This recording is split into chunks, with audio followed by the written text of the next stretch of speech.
Okay, all systems are go. This is Tom Ballard, the Groundwater guy, and I guess I didn't change out my logo here. So there you go. Groundwater Talk Live. Welcome to Groundwater Talk Live for April 14th, 2022. And we're going to talk today about Governor Gavin Newsom's Executive Order N-7-22 drought actions for pertaining to California drought.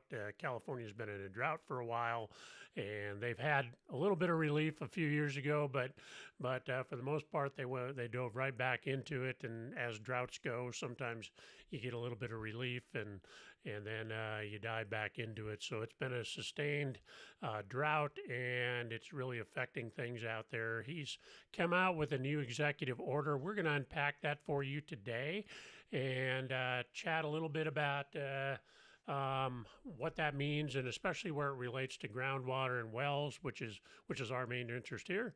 But there's some other provisions too, and some of the standard stuff, of course. But there are some other provisions, and we'll talk about all those. So. Before we get going here, if you're here and listening, feel free to drop a comment in the chat, say hi, whatever, so we know you're here. As we go along, if you have any comments on any of this or a different perspective, please feel free to drop that in the chat, and I'm interested in other people's perspective on this too, because this is my perspective, and other people's maybe their opinion may vary on some of these things. Sometimes I take a cynical view of how government operates on some of these things. So it's so you can take that into account. Okay, so what we're going to talk about today is the executive action on drought relief in California. Governor Newsom in California signed this executive order the end of March, and I don't remember exactly the day, but it really doesn't matter. It's gone into effect, and so we're going to go over the provisions here today and talk about that. And we can get into the camera here, so I'm kind of at a weird angle.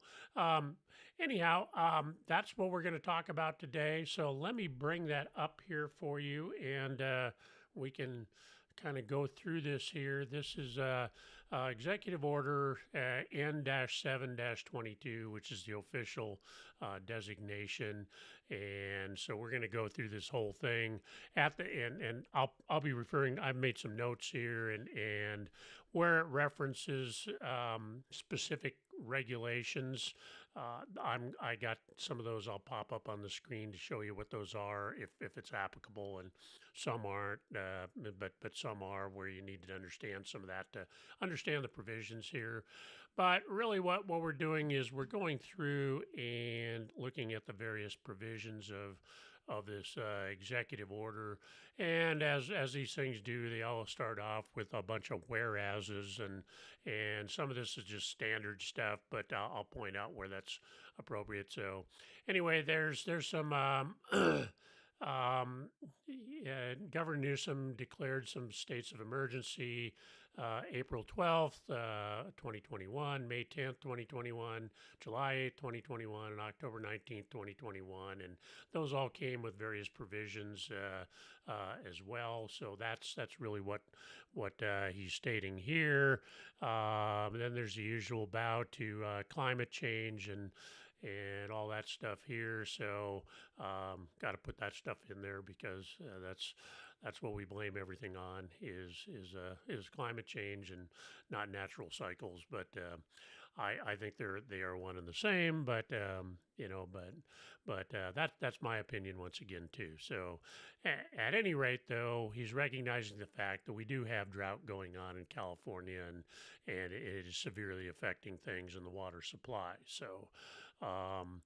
Whereas the 21st century has been characterized by record warmth and predominantly dry conditions, and the 2021 meteorological summer in California and the rest of the western United States was the hottest on record. well, human record. If you look back in the geologic record, we can see these fluctuations in temperature and climate. But we got to make those recognition here. So I'm not going to make this an opinion piece on climate change or global warming or any of those things here. So he's recognizing the fact that we are going through a drought in California, and that's what the important thing is, and taking some action on that. He's recognizing basically the climatic conditions here. So early rains in October and December really didn't impact things much because you're into the driest January and February in recorded history. There's pretty much zero rain. So snowpack is, while it was promising at the beginning, it's down. So we're definitely have some drought conditions going on. So and now we kind of get into the meat of the matter. The ongoing drought will have significant immediate impacts on communities with vulnerable water supplies, farms that rely on irrigation to grow food and fiber, and fish and wildlife that rely on stream flows and cool weather. So recognizing that there's quite a balance here. Now, here's a couple. These next two are something that you want to look at. So the Central Valley Project is a surface water supply project in California. It supplies water to farms and communities in Central Valley and Santa Clara Valley. Provides critical cold water habitat for salmon and other fish. It has water storage levels that are approximately 1.1 million acre feet below last year's record low levels on this date. So an acre foot is roughly is a little over 325,000 gallons. So that is an acre foot. So some pretty substantial water storage level shortages that are going on there in the Central Valley Project.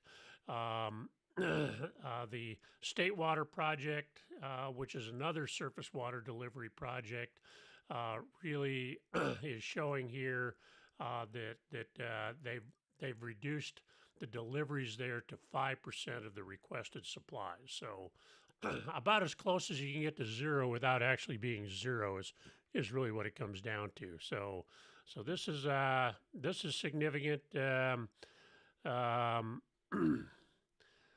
So yeah, we got Lars has some comment. He and I have been talking about this too, and actually there are some interesting provisions here we'll get to down at the end where they're going to consider some things, and that might be one of them. It's an awful big project and has kind of stumbled in the past when they've looked at that, but you're right. There are other sources of water, and it'd take a big water project to deliver those. But with our technology, it's all doable. And I think there's some possible provisions in here that might allow them to actually go back and look at that. So I'll point that out when we get to that point.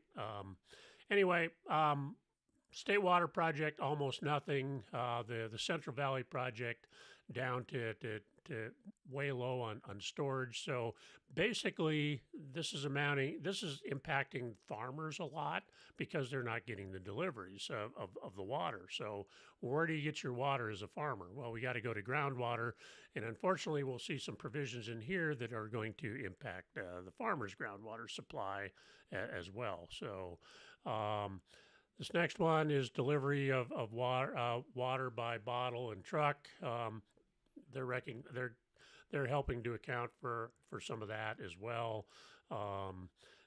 Water use accounts for 41% of the state's total water supply on an average basis, but as much as 58% in a critical dry year. So groundwater use fluctuates, and as the drought progresses and the surface water deliveries go down, obviously people go back to groundwater. So it bumps up to as much as 58% of water usage in the state of California. So approximately 85% of public water systems rely on groundwater as their primary supply. So it is. So it's certainly something that people are looking at tapping more into groundwater, and we'll talk about that here as we dive into provision 9 on this. So he's talking about coordinating between local entities that approve permits for new groundwater wells. Is they're going to coordinate these with the groundwater sustainability agencies that were formed under the Sustainable Groundwater Management Act, and that's going to be a key component. We've known this is coming, has been coming. This is probably the first stab at that. A lot of these executive orders really focus on conserving water in urban areas.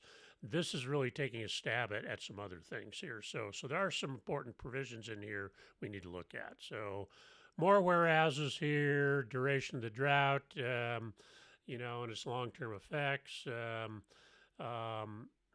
Obviously, they're making about doing voluntary reduction of water, and water conservation obviously is important.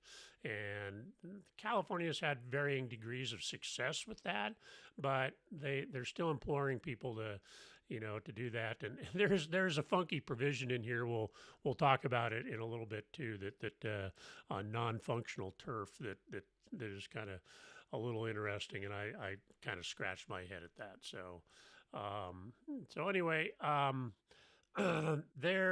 they are going to.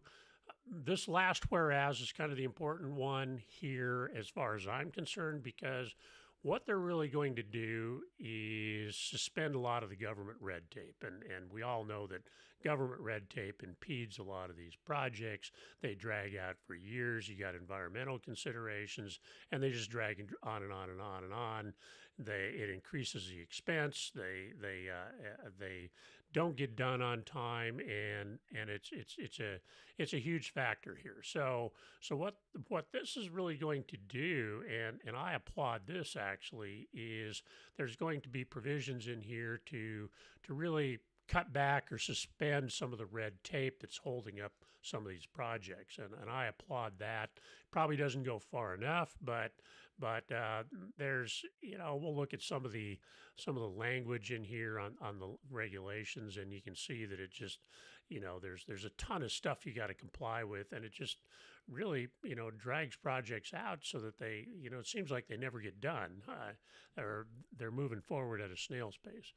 Anyway, okay, so let's dive into the meat of this. We've gotten past all the whereases, and now here are the provisions. We start off with provision number 1, and this is just reflecting Newsom's previous orders, and that really reflected a lot of conservation and some other things, but his emergency orders, these were emergency orders, and he's just saying that these are still remaining in place. So provision 1 is really just recognizing that we've issued some previous orders, those remain in place, and all the provisions of those remain in place.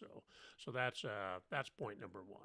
So point number 2, or order number 2 in this executive order, is to, the usual pointing out that we need to do water conservation. So California has a bunch of websites and programs that are really for SaveOurWater.com and a bunch of tips out there for people to conserve water, and people know what they need to do.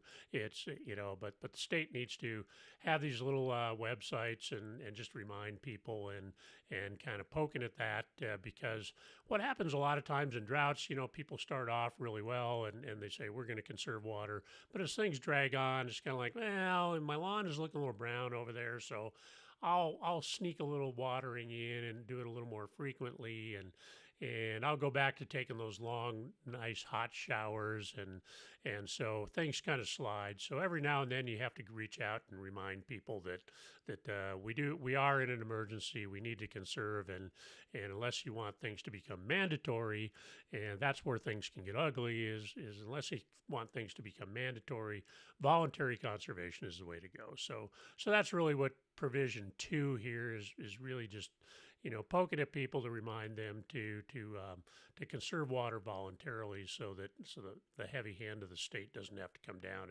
and mandate things. So now a little meatier provision here is. By May 25th, 2022, the State Water Resources Control Board shall consider, and this is consider, but it's more like you shall, but consider is the wording here, adopting emergency regulations that include all the following. So, a requirement that each urban water supplier, and an urban water supplier is defined as 3,000 connections or pumping more or providing more than 3,000 acre feet per year. So that is considered to be an urban water provider. So basically a larger water provider. So they are in section 10617. And we'll look at these provisions here in a little bit after I get through this section. Provide a preliminary annual water supply and demand assessment consistent with section 10632.1, which is really a requirement that requires urban water suppliers to basically take their usages and how much water they need and how much water they use, and really look at a demand assessment so they can do planning purposes.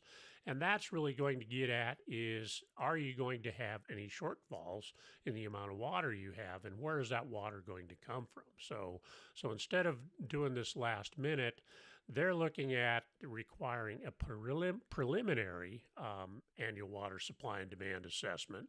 And then the final one here will be that according to the regulations, what you would normally do. So, and then section B here, that each urban water supplier that has submitted a water shortage contingency plan to the Department of Water Resources or DWR, implemented a minimum the shortage response actions adopted under section 10632 of the Water Code for a shortage level of up to 20% by a date set to be set by the Water Board. So they need to plan for and basically requiring them to have provisions that you're going to have a 20% water shortage at least, and plan for that instead of making a lot of times these supply and demand things look kind of rosy, and they want a realistic look, and just in case, you need to plan for at least a 20% shortage, and where are you going to get extra water? So and then kind of the hammer provisions here is a requirement that each urban water supplier that has not submitted a water shortage contingency plan to the DWR, basically what this says is that if you don't do it, we will do it for you. So it's kind of like, either do this or we're going to do it for you, and you probably aren't going to like ours. So do it yourself. So that's really what it comes down to. Let me show you real quick here what these look like here. Hold on a minute.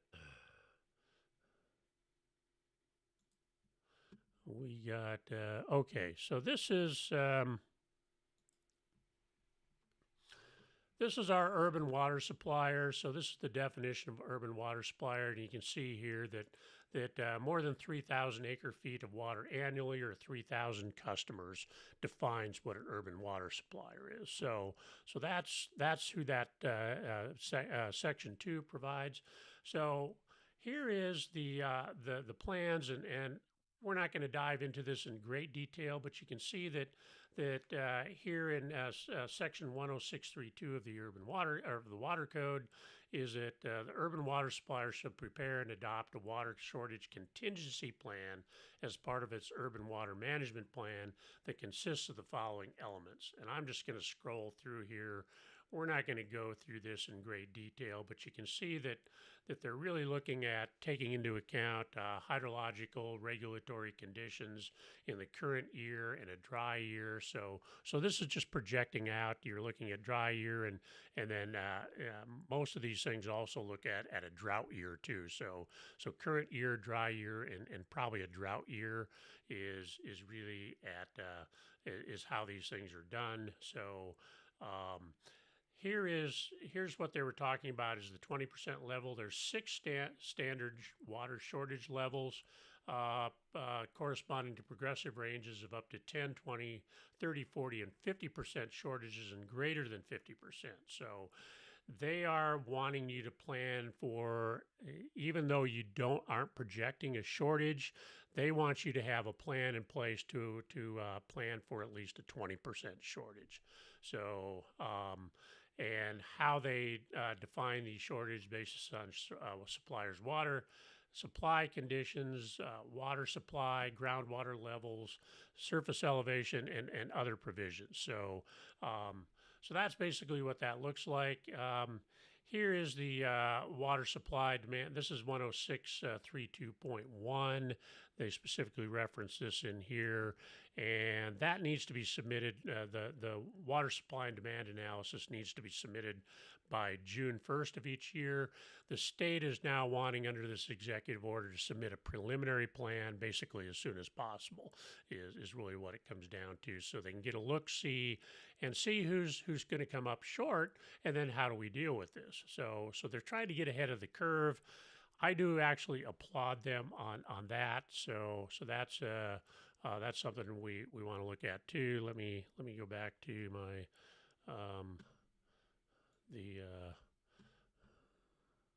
I'm flip-flopping back and forth here so we can keep this stuff scrolling. Okay, so and basically, if the drought lasts beyond this year, they're encouraging urban water suppliers to conserve more than the required regulations, and that's above and beyond stuff. So. To promote water conservation, DWR shall consult with leaders in the commercial, industrial, and institutional sectors to develop strategies for improving water conservation, including direct technical assistance, financial assistance, and other approaches. They do not in here anywhere talk about financing for these things, or how these things get approved. So this is just a preliminary thing. The state tends to issue water bonds on almost an annual basis. So there is some money there for this that can be moved around, I think. So there may be some money, and they may look at issuing some more water bonds in the future. Those have to be voted on, so there's no guarantee that they'll pass, but California typically seems to pass every water bond that they float out there. So that doesn't seem to be an issue. But here's the funky provision I was talking about earlier. So by May 25th, 2022, the Water Board shall consider adopting emergency regulations defining non-functional turf. So this is, and they're defining that as a definition of turf that is ornamental and not otherwise used for human recreation purposes, such as school fields, sports fields, and parks. So is that your lawn? I guess that's really what that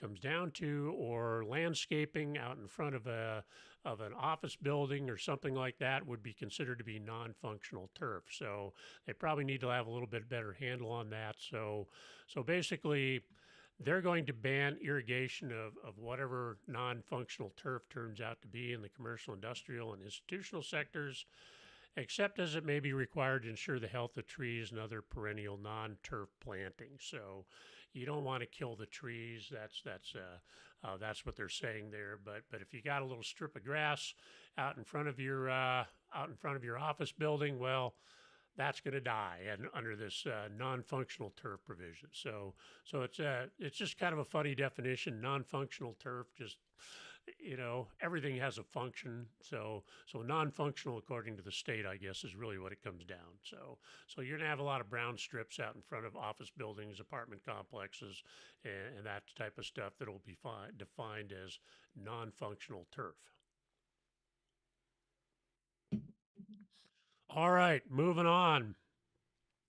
In order to maximize efficient use of water and preserve water supplies critical to human health, safety, and the environment, they are suspending Public Resources Code Division 13, commencing with Section 2100, which we will look at in a minute with respect to directives in paragraphs 3 and 4 of that of this order up above. So this is a good thing actually because there's a lot of administrative procedures and red tape, like I mentioned earlier, that really we see that impede projects. They're suspending a lot of this stuff, and the ins and outs of the suspension, I suspect, won't be this blanket. We're just suspending all these regulations. There's going to be, some minimal review and type of thing, but I applaud this for kind of keeping things moving forward. Is as a consultant, I run into a lot of red tape, and it just holds up projects, and I consider a lot of it unnecessary. But it's there for a reason, and we just got to deal with it. But it adds to the expense. It holds up projects. They drag out. So this is actually, and like I say, I applaud this. This is actually recognizing the fact that a lot of these state regulations are don't really, well, superfluous, let's just say, in these circumstances, and we can suspend those to move things forward. So I applaud this provision. It's going to help things move forward if we can actually recognize that these things are suspended and the agencies will back off a little bit. Then some of these drought related projects that might serve to conserve water or develop other supply can actually move forward. So that's that I applaud that. So section 6 here is very similar in that there's some provisions in the water code, and I'm not going to show these because it's the same type of thing. It's the regulatory structure that is a lot of red tape. They're going to suspend these things too. So paragraphs 5 and 6 here, or provisions 5 and 6 here, really are suspending a lot of red tape to move some of these projects forward. So this is good stuff. I like to see this because so many projects get mired in this red tape, and we're worried about the fish, and when a lot of times, in my opinion, we should be worried more about the humans and less about the fish. But sometimes we seem to be worried more about fish and other things than the people, and you got to strike a balance, but sometimes it weighs too heavily the other direction, and if you have people running out of water, that's a serious circumstance. So at least we're acknowledging some of these. Once again, these are temporary provisions, so those will snap back into place once the drought is deemed to be over, and I'm sure there'll be some kind of official proclamation when and if that happens. So okay. Provision 7, to facilitate the hauling of water for domestic uses by local communities and domestic water users threatened with the loss of water supply or degraded water supply. Once again, we're suspending some regulatory provisions that regulate those things, because there are a lot of communities out there, especially like down in the Central Valley in California, where things have where wells have dried up, the water levels have dropped, and their only water supply is trucked water. They bring in trucked water, they bring in bottled water. That's their only water supply, and a lot of times the red tape really holds things up. You have some implications for transferring water between basins that enter in here, and a lot of little provisions that can hold this stuff up. So we're seeing them suspend that as well, and for a lot of these small communities, that's their lifeline is trucking in water. I mean, other than going down to Walmart and buying a bunch of bottled water, if it's even available in some of these places, it's sold out all the time. So this once again is good because we're seeing They don't have the money necessary to deepen the wells, and deepening wells really, or drilling deeper wells really enters into its own challenges, because you can only drill so deep before in the Central Valley, especially where you start getting into higher TDS water, and it's not good water quality. So you know, a lot of these domestic wells, you know, you can go for deeper wells, but there are limits to how deep you can drill in the Central Valley before you start running into saline water too. So for a lot of these communities, hauling in water may be their only opportunity to get water, and this is making that easier to do. So I do applaud that. Provision 8 is uh, another provision. This really focuses on inspections for on illegal diversions or wasteful and unreasonable use of water, and bringing in enforcement actions against illegal diverters. Yes, water stealing is a real thing. Most water districts deal with that unexplained water loss, and we've seen a lot of provisions out there where people are actually tapping into water mains and water distribution lines and stealing water. It's a very real thing out there. Surface water diversions, stealing water. You know, they don't have the water rights, and they divert surface water illegally. So really, they're going to crack down on that a little bit here, and so that's uh, and they're going to bypass, you know, being nice about it. They're actually going to crack down on this a little bit more, and that's certainly to be applauded as well. I mean, it's a real bugaboo for if that's a word, bugaboo. It's really a challenge for water districts when people are actually out there actually stealing their water, and it shows up in their water accounting, and they're out there looking for leaks and stuff, and they're finding these actual taps where people are stealing water, and so it's real. It happens a lot, and it's something that really needs to be cracked down on. And it's the enforcement on that has been pretty haphazard in the past. So, all right, so let's get into provision 9 here, and that's really something that's going to affect. This is really going to affect ag people, and I'm going to go to my notes here. It really targets agricultural wells, because before we dive into the provisions here, let me get down to the exceptions here at the end. Is that we're looking at this paragraph shall not apply to permits for wells that will provide less than 2 acre-feet per year of groundwater for individual domestic users, and 2 feet of 2 acre-feet is actually 651,702 gallons, or or a well that's going to pump between, say, 3 and 5 gallons per minute, not on a continuous basis. And so if you're pumping continuously, that would equate to about 1.24 gallons per minute. So pretty small well. But here's the other biggie here is that this will not apply to groundwater to public water supply systems as defined in section 116275 of the Health and Safety Code. So let me show you what that looks like. Let me flip over here and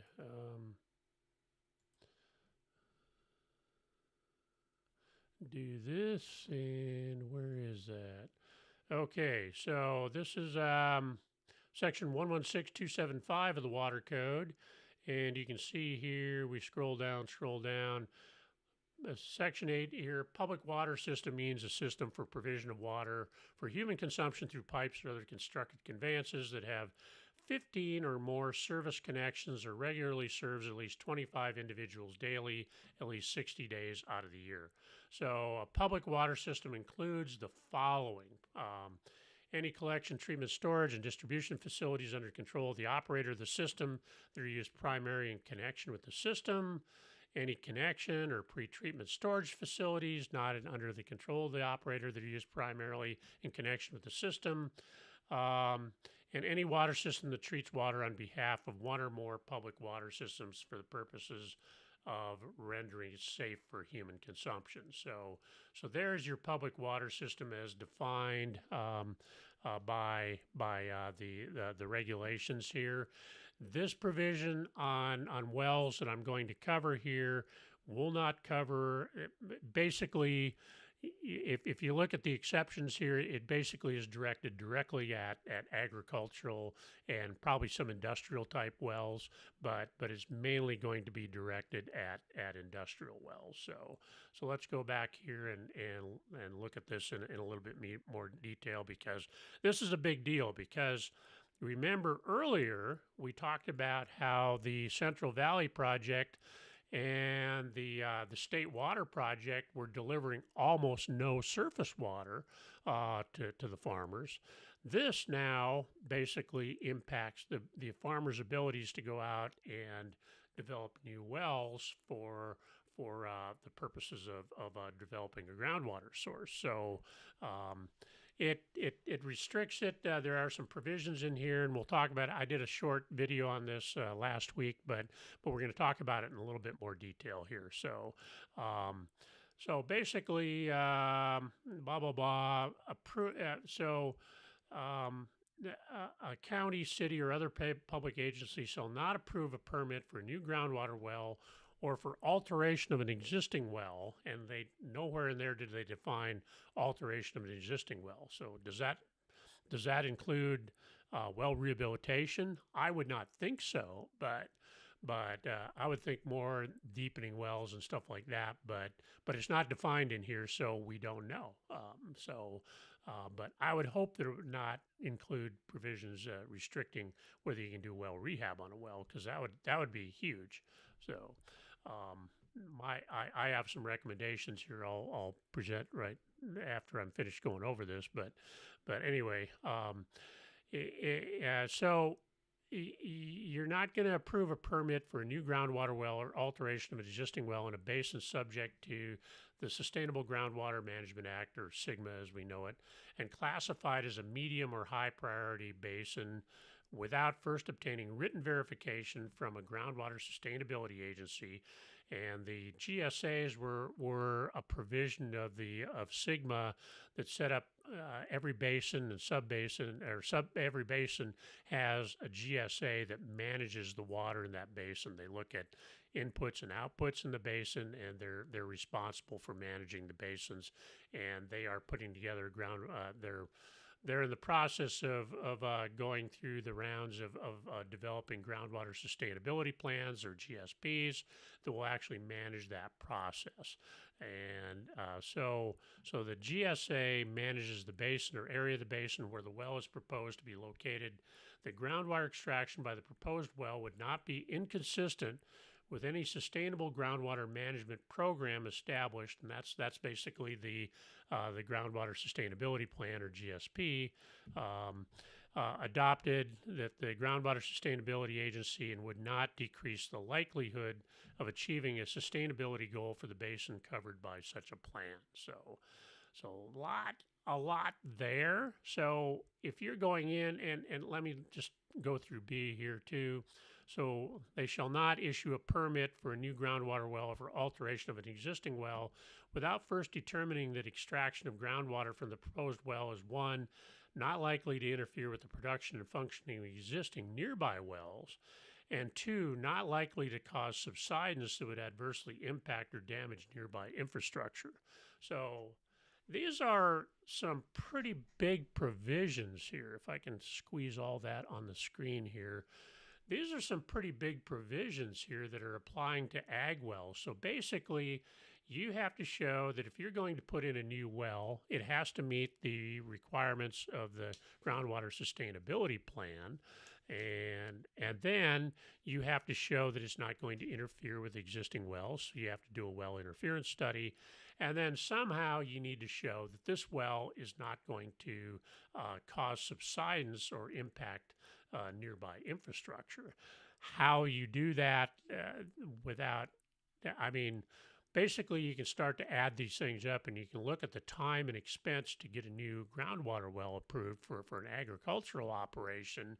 If you're going to meet the provisions of this, uh, it's going to be staggering. So it's going to take, it could take you years to get a new permit approved if you could get it approved at all, if you're meeting these things to the letter. If you're doing a study, I mean, even if you can afford to do it for putting in a new well, if you can afford to do a study to show that you're not causing subsidence, that's, there are some ways to do that, but, for an individual well permit, what limits do you have on the cost? So, and this individual well doesn't meet the GSP.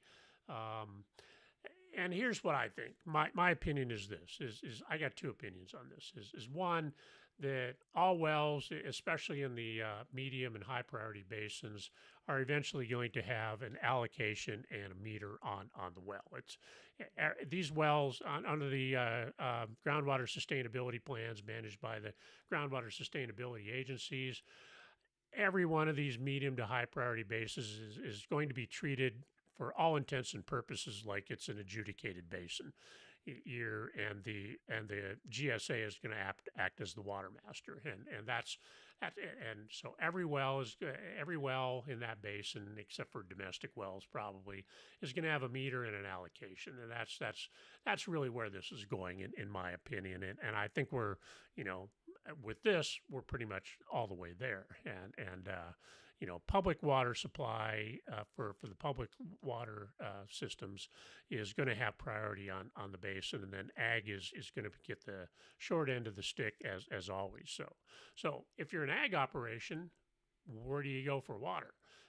You're not getting any state water project deliveries, Central Valley project water deliveries. You can't drill a new well. Well, what do you do? There's no water. So there's the trucking provision that we talked about earlier, but that obviously doesn't work for a large agricultural operation. So you go with what you got right now, your existing wells. This makes existing wells very valuable, and you want to maintain the health of these wells and maintain them in operating condition for as long as possible, because in all likelihood it's going to become so expensive to get a replacement well unless they really refine these processes down. And most of these medium high priority basins are already overdrafted, so you're probably not going to meet the require. Adding new withdrawals is probably not going to meet the requirements anyway. So it's going to become nearly impossible to get a new ag well permit under these provisions in these areas. So the well you have, it's going to be extremely valuable. They're probably going to give you an allocation at some point, but at least you have that well and will have some water you can pump. So you want to maintain the health of these wells. That's something that we do a lot of, and I'll talk a little bit about. I got some classes coming up, but it's something you want to research. Is you're going to want to rehab these wells on a regular basis, check them out, maintain the health of these things, and that's going to be vitally important, because you're going to want that well to last as long as possible, because you're probably not going to be able to replace it. It's just probably not going to happen. So, or it's going to be very, very difficult. So, and expensive. So those wells you got out there, those ag wells you have out there right now, have become extremely valuable. And I would hope that well rehabilitation is not considered well alteration under these provisions, and you can still go in and rehab those to maintain those wells in tip-top condition. But that's really something that I would look at that you want to do is if you're an ag well operator, you want to maintain those wells in tip-top operating condition and invest the money to do that. Because if you let it go too long and it plugs up and stuff, there's damage and you can't use it anymore, you're not going to be able to replace that water in all likelihood. So this is vitally important, and not a joking matter actually. So it's vitally important. So anyway, let's move on here so we can get this wrapped up in our allocated time. Provision 10, these are some smaller provisions to address household small community water shortages that have failed due to drought conditions. The DWR shall work with other state agencies to investigate expedited regulatory pathways. So this is once again getting around some of the red tape to modify, repair, reconstruct failed household or small community and public supply wells, while recognizing the need to ensure the sustainability of such wells as provided for in paragraph 9, and that's basically exempting these wells from the new well permit provisions. So they're getting around some of the red tape here. Now it doesn't say if there's any money available for that, but they are going to facilitate that expedited regulatory pathways, and that's a good thing for small, a lot of small water systems, and I'm talking really small water systems like I work with a lot of times. They don't have real deep wells, and so they can dry up. And then what do you do at that point? So I would hope there might be some grant money available beyond like the SRF and stuff like that to provide some pathways to get these things funded. Provision 11, state agencies shall collaborate with tribes and federal, regional, and local agencies on actions related to promoting groundwater recharge and increasing storage. So kind of a general wording here is, yeah, we want more cooperation between agencies to promote groundwater recharge and increasing storage. Let's actually add some meat to it. And 12 adds a little bit to that, but let's add some meat to it. Do we need more dams? I mean, dams are one of the worst things when it comes to red tape. So how do we increase storage? Interestingly enough, groundwater recharge, does that include aquifer storage and recovery projects? It's not specifically mentioned in here, and there's a lot of red tape on those particular types of projects. So I would hope that maybe those are covered under some of these provisions, but it's not clear to me. So there's some things that aren't clear in here. So, and Section 12 is really we're looking at once again to help with groundwater recharge projects. We're going to prioritize water right permits, water quality certifications, and your basic and other stuff here that is basically going to speed up the permitting process for these things. And some of these things, Section 2100 is a bunch of provisions, administrative provisions for dealing with these things. A lot of red tape buried in those sections here. So it's the Public Resources Code, and Chapter 3, Part 3 of Division 35 of the Water Code really deals with the Delta provisions or the Delta Plan, and which is the Sacramento River Delta. A lot of regulations because it provides so much water. It's a huge area. It's a resource area for fish. It's brackish water that's provided, and it's really kind of a huge area, and so a lot of regulations center around the Delta. So they're suspending a lot of the provisions here if it's going towards groundwater recharge projects. So once again, this is good. So, and 13 is with recharge projects either under flood managed aquifer recharge or DWR, Sustainable Groundwater Management Grant Program, occurring on open and working lands to replenish and store water in groundwater basins that will help mitigate groundwater conditions impacted by drought. Once again, they're suspending regulations dealing with these particular types of groundwater recharge projects. So we're seeing a lot of this drought order is good, with the exception of Section 9, which really hits at ag wells.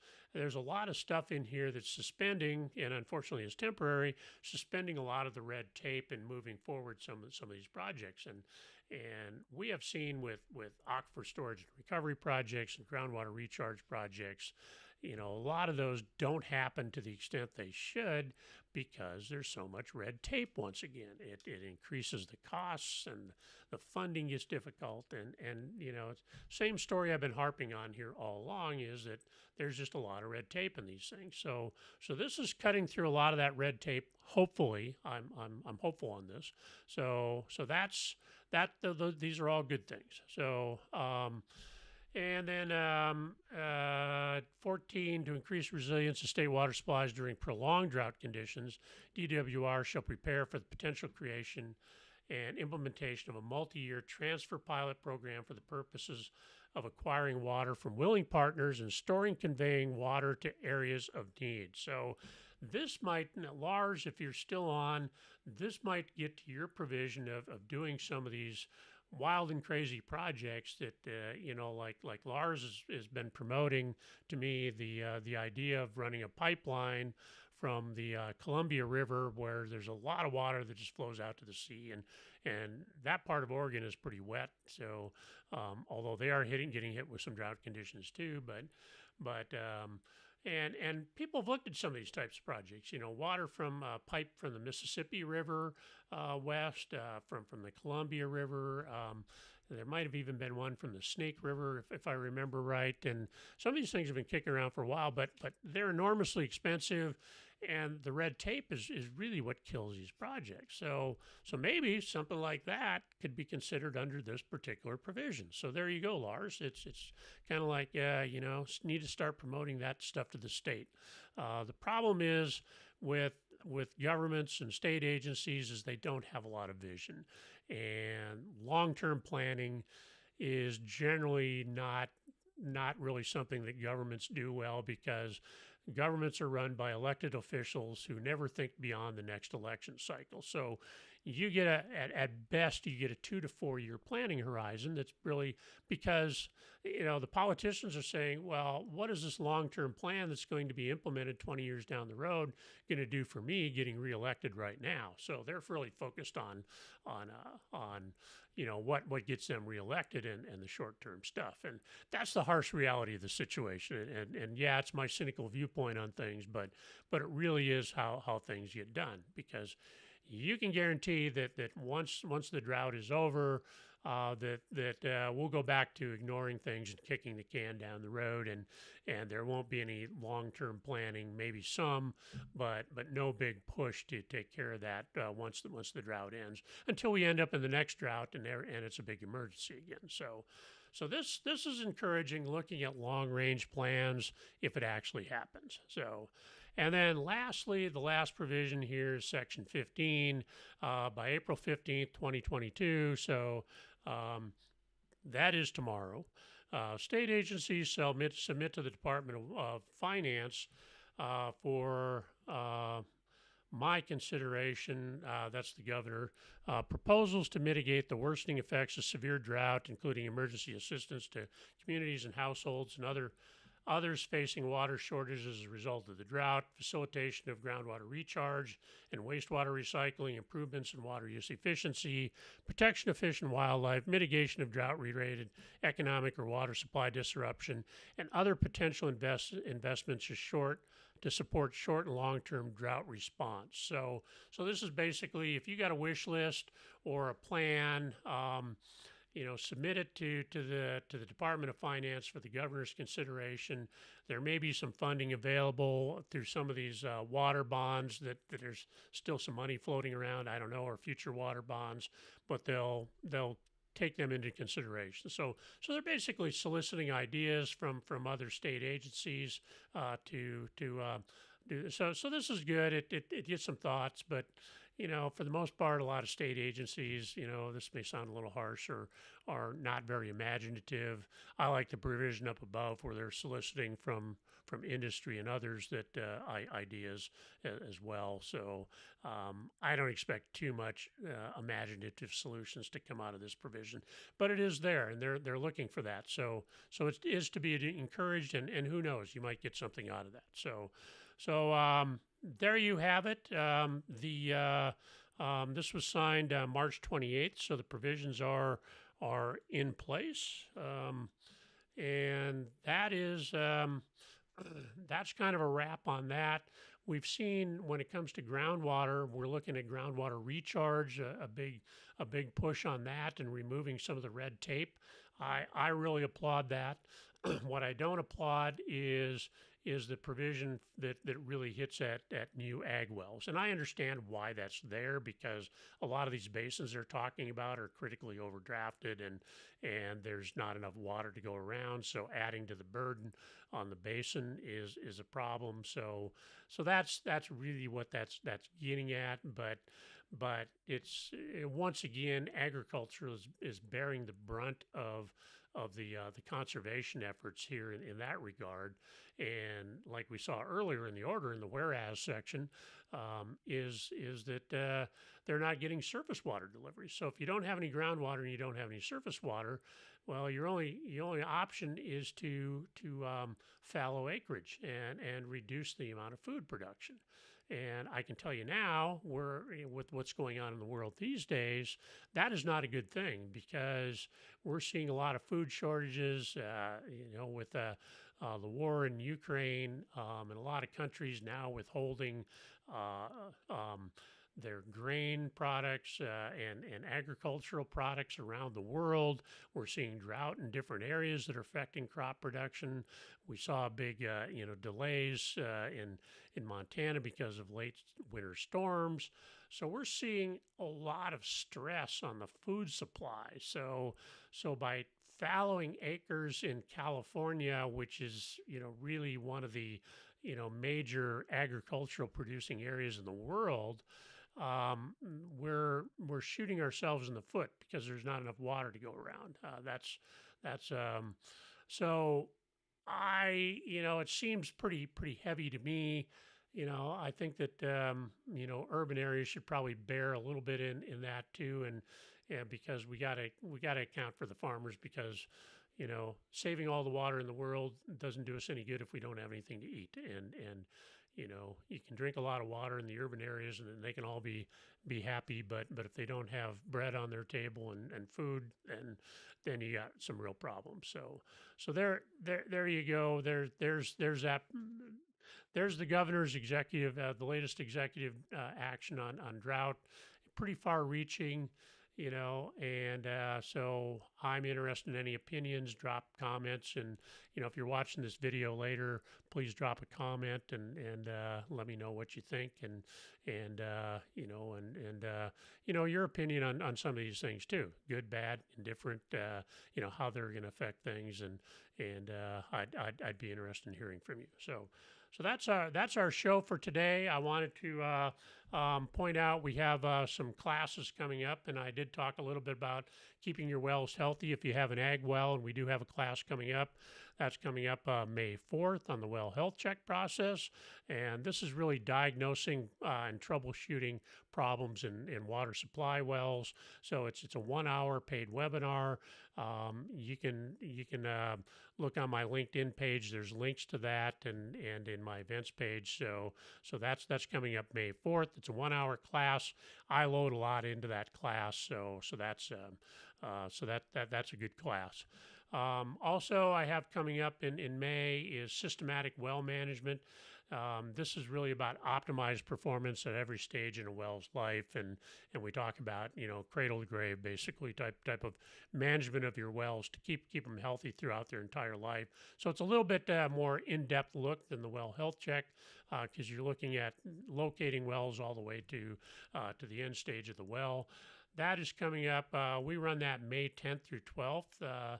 This is a 6-hour class. We're doing it 2 hours a day for 3 days in a row. And since it's mainly directed at water system operators, that really gives them an opportunity to have a full day or most of a full day while still getting in some contact hours in this class. So so we've set up this class to run it 2 hours a day, 3 days in a row, and they can still get 6 contact hours and without disrupting their day too much, and without taking an entire day out or traveling somewhere to do something. So that's coming up. Once again, you can go on my LinkedIn page and check out the links to those classes, and I'll look forward to seeing you there. We stream every week, 9 a.m. Pacific time, 11 a.m. Central time, into the Groundwater Guy YouTube channel, and all my past shows are there. If you want to go back and look at those, I got some interesting stuff, ranging from interviews with folks to looking at different provisions, manganese, some wells, and some other provisions, corrosion. We've covered a lot of stuff that might be of interest to folks. So, and also, of course, on LinkedIn. My profile is T Ballard, so you can look me up there. And I'm happy to hear from you. I'm always happy. I respond to comments all the time. Lars can attest to that, and it's good stuff. So visit me there and check out the past shows. It's great. If you want to be a guest on Groundwater Talk Live, here is the URL to sign up, or you can email me at tballard@groundwaterguy.com. For some reason I didn't have that in here, but either way, if you want to be a guest and come on and talk about stuff, then that's of interest to water system operators or the groundwater industry, more than happy to have you on. You can book a session here. So. And lastly, thanks for watching. Don't forget to subscribe to the YouTube channel. All my past shows are there. If you hit the alert button, that'll let you know when we got new stuff coming up. So besides the show, sometimes I post some specials up there, and when stuff is going on. So that's on the Groundwater Guy YouTube channel. And thank you very much, and I will see you